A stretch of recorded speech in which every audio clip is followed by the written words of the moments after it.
দেশের গণ্ডি পেরিয়ে আন্তর্জাতিক ক্ষেত্র কট্টর নীতিতে অনড় আফগানিস্তানের তালেবান সরকার। ভারতে আফগানিস্তান দূতাবাসে আয়োজিত পররাষ্ট্রমন্ত্রীর সংবাদ সম্মেলনে নারী সাংবাদিকদের প্রবেশে নিষেধাজ্ঞা নিয়ে আন্তর্জাতিক রাজনৈতিক অঙ্গনে উঠেছে নিন্দার ঝড়।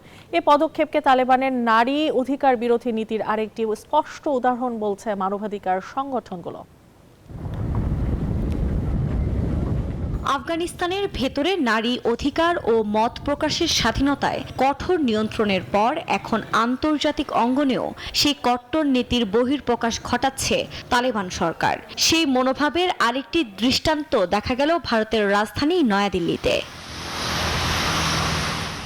গণমাধ্যমের প্রতিবেদনের তথ্য বলছে, শুক্রবার আফগানিস্তান দূতাবাসে আয়োজিত দেশটির পররাষ্ট্রমন্ত্রী আমির খান মুত্তাকির সংবাদ সম্মেলনে নারী সাংবাদিকের প্রবেশে নিষেধাজ্ঞা থাকার অভিযোগ উঠেছে। একাধিক নারী রিপোর্টার অভিযোগ করেছেন, পোশাক বিধি মেনে এলেও ভেতরে প্রবেশে বাধা দেওয়া হয়।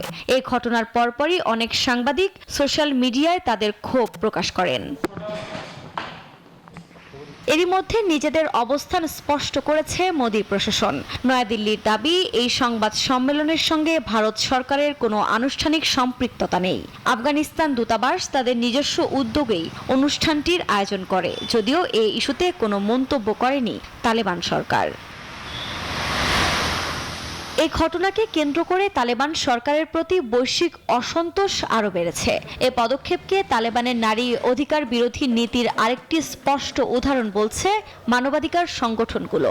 এ পরিস্থিতিতে বিশ্লেষকরা বলছেন, এমন কট্টর অবস্থান অব্যাহত থাকলে আন্তর্জাতিক সম্প্রদায়ের সঙ্গে কূটনৈতিক সম্পর্ক স্বাভাবিক করা তালেবানের জন্য আরও কঠিন হয়ে পড়বে।